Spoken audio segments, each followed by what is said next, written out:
Back at camp, one of the big things we talked about is, as you examine yourself, is sport an idol in your life? Does it define who you are? Is it your everything? If you're trying to make it your everything, if you're trying to make it your God, you're in big trouble.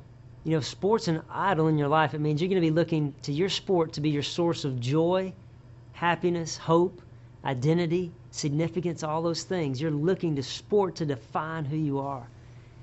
And if you're doing that, your sport is going to leave you empty.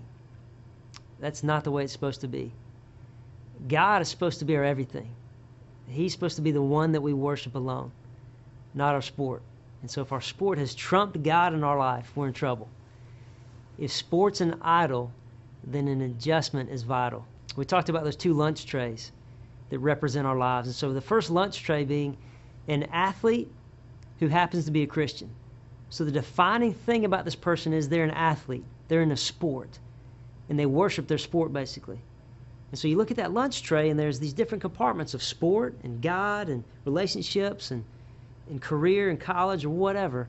All these things are kind of blended together. And any one of those things can become an idol in that person's life. But especially as an athlete, they're looking to that compartment on that tray to be the thing that fulfills them completely. And yeah, God's in the mix. He's part of the deal. He's part of the tray, but he's not really God in that person's life. And then there's the Christian who just happens to be an athlete. The thing that defines this person as you look at their lunch tray is that God is the whole plate. He defines everything in that athlete's life, in that person's life. God holds it all together. He's the tray. And you still have the different areas of your life, the family, the sport, relationship, all the different things.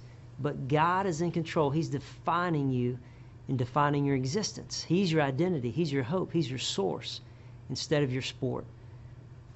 And so if your sport's an idol, there's got to be a change. It's never going to fulfill you the way you think it will. If you try to worship your sport, it leaves you empty and longing for more. Look at guys like Michael Jordan and Brett Favre. They were at the top of their game, doing everything they wanted to do, winning championships, doing unbelievable stuff. And then they retire. They go out on top, and then they come back looking for more. So maybe it was just, hey, I love the game, I love the sport, I want to get back into it. But then it seems like they're continuing to look for life in their sport. And so maybe they retire again and come back for a third comeback. And as we watch as fans and spectators, it just seems to get a little weird and ugly to watch this thing unravel, because they don't seem to be really the guys they used to be. And they seem to be clawing for something and just longing for something that sport's not giving them. So that's an example maybe of what we can do if sport is our idol. We'll just continue to claw back to it. Here's one way to kind of test and see if sport is your idol. Ask yourself this question. What if your sport was taken away today and you're done? You couldn't play again. Would you be okay? I mean, I know you'd be sad. I know you'd grieve.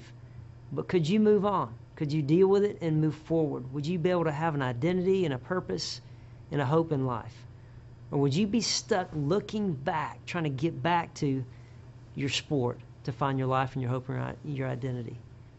That's probably the answer to that question is going to help you see if your sport's an idol or if it's what it should be, which is a place where you can experience the joy of God as you're competing, as you're being challenged. You're in this sport with other teammates, learning to interact and work together.